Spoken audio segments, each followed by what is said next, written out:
সকালবেলা ঘুম থেকে উঠেই সর্বপ্রথম মাথায় ঘুরে আজকে ব্রেকফাস্টটা কি দিয়ে করব। তো আজকে আমার সাদামাটা একটা ব্রেকফাস্ট রেসিপি নিয়ে চলে আসলাম। হ্যালো এভরিওয়ান, আসসালামু আলাইকুম। আই হোপ সকলে অনেক বেশি ভালো আছেন। আলহামদুলিল্লাহ আমি অনেক বেশি ভালো আছি। চলে আসলাম ছোট্ট একটা মিনি ব্লগ ভিডিও নিয়ে। আজকের এই ব্লগ ভিডিওতে আমার সকালে ব্রেকফাস্ট রেসিপিটাই শেয়ার করব। আশা করি সকলের অনেক বেশি ভালো লাগবে। ভালো লাগলে অবশ্যই আমার ভিডিওটি শেয়ার দিয়ে আমার পাশে থাকবেন, আমাকে বেশি বেশি করে ভালোবাসা দিবেন। আজকে সকালে ব্রেকফাস্টে ছিল এগ স্যান্ডউইচ ও দুধ চা। এগ স্যান্ডউইচ তৈরির জন্য প্রথমে আমি একটা ননস্টিক তাওয়া নিয়েছি, তারপর নর্মাল তাপমাত্রায় থাকা দুইটা ডিম লবণ দিয়ে ফেটিয়ে নিয়েছিলাম।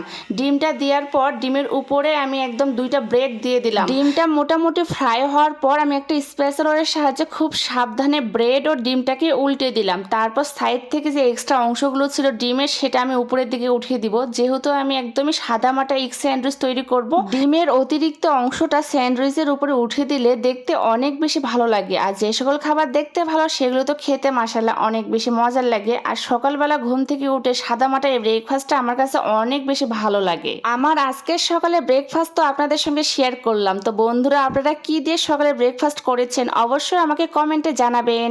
এই পর্যায়ে আমি ডিমের উপরে টমেটো স্লাইসগুলো দিয়ে দিলাম। টমেটো স্লাইসগুলো আমি একদমই চিকন চিকন করে কেটে রেখেছিলাম। তারপর স্লাইসের উপরে আমি এখানে মজারেলা চিজ দিয়ে দিলাম। আমার কাছে মনে হয় স্যান্ডউইচের প্রধান উপকরণই হচ্ছে মজারেলা চিজ দিয়ে দিলাম। মজারেলা চিজ কে কে পছন্দ করেন অবশ্যই জানাবেন আপু ভাইয়েরা। আমি এই পর্যায়ে উপরের দিকে একটু গোলমরিচের গুঁড়ো দিয়ে দিলাম, তারপর চিলি ফ্লেক্স দিয়ে দিলাম। দেওয়ার পর এক সাইড থেকে ব্রেডটা উঠিয়ে দিলাম উপরে। এই তো ঝটপট তৈরি হয়ে গেল আমার সকালের এগ স্যান্ডউইচ। তো ভিডিওটি কেমন লেগেছে অবশ্যই কমেন্টে জানাবেন। আশা করি এই ভিডিওটা আপনাদের অনেক বেশি ভালো লাগবে। আমার সকালে এই সাদামাটা ব্রেকফাস্টটা আমার কাছে অনেক বেশি ভালো লাগে। একদমই কম সময়ের মধ্যে কম উপকরণে তৈরি করা যায়। এই এগ স্যান্ডউইচটি চাইলে আপনারা বাচ্চাদের টিফিন বক্সেও দিতে পারেন। বাচ্চারা অনেক তৃপ্তি সহকারে খেয়ে নেবে, এত বেশি মজার হয়। এখন চলে গেলাম পরবর্তী স্টেপে। সকালের ব্রেকফাস্টে এরকম দুধ চা ছাড়া কি চলে? আমার মতো কোন কোন আপু ভাইয়েরা দুধ চা অনেক বেশি পছন্দ করেন অবশ্যই কমেন্টে জানাবেন। আমার তো অনেক বেশি পছন্দ।